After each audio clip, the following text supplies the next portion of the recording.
Actes, chapitre 3. Or, Pétros et Yohanan montaient ensemble au temple, à l'heure de la prière, la 9e heure.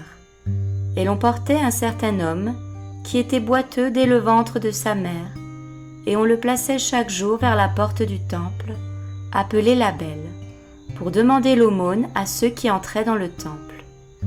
Lui, voyant Pétros et Yohanan qui étaient sur le point d'entrer dans le temple, les supplia pour recevoir l'aumône.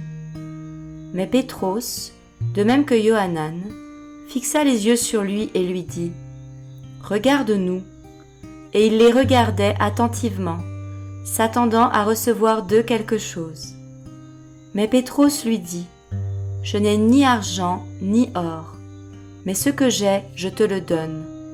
Au nom de Yehoshua Machia, le Nazaréen, lève-toi et marche. » Et le saisissant par la main droite, il le fit lever. Et immédiatement, les plantes et les chevilles de ses pieds devinrent fermes. Et sautant, il se tint debout et il marchait. Et il entra avec eux dans le temple, marchant, sautant et louant Élohim. Et tout le peuple le vit marchant et louant Élohim, et reconnaissant que c'était celui-là même qui était assis vers la belle porte du temple pour l'aumône, il fut rempli de stupéfaction et d'étonnement de ce qui lui était arrivé. Et comme le boiteux, qui avait été guéri, tenait par la main Pétros et Yohanan, tout le peuple étonné se précipita vers eux au portique qu'on appelle de Shelomo.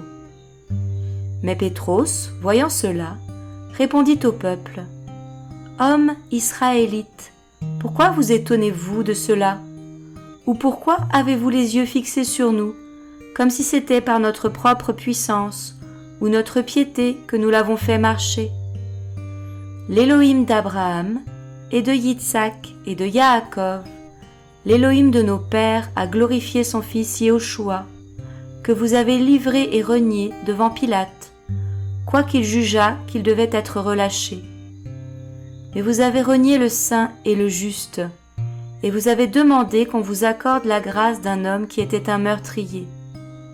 Mais vous avez fait mourir le chef conducteur de la vie qu'Élohim a réveillée d'entre les morts, ce dont nous sommes témoins.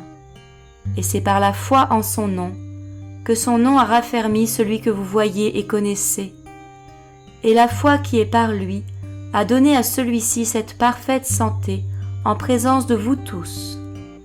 Et maintenant, frères, je sais que vous avez agi par ignorance, de même que vos chefs, mais Élohim a ainsi accompli ce qu'il avait d'avance annoncé par la bouche de tous ses prophètes, que le Machia devait souffrir.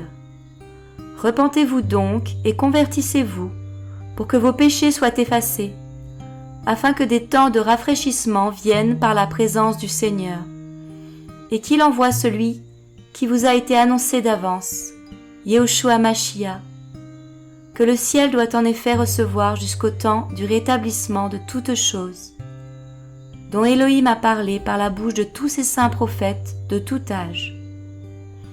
Car Moshe a en effet dit au Père, « Le Seigneur votre Élohim vous suscitera d'entre vos frères un prophète comme moi. C'est lui que vous écouterez dans tout ce qu'il vous dira. Et il arrivera que toute âme qui n'écoutera pas ce prophète sera exterminée du milieu du peuple. Et même tous les prophètes qui ont successivement parlé depuis Shemuel ont aussi annoncé d'avance ces jours-là. Vous êtes les fils des prophètes et de l'Alliance, le testament qu'Élohim a fait avec nos pères en disant à Abraham « Toutes les familles de la terre seront bénies en ta postérité. » C'est à vous, premièrement, qu'Élohim, ayant suscité son fils Yehoshua, l'a envoyé pour vous bénir en détournant chacun de vous de ses méchancetés.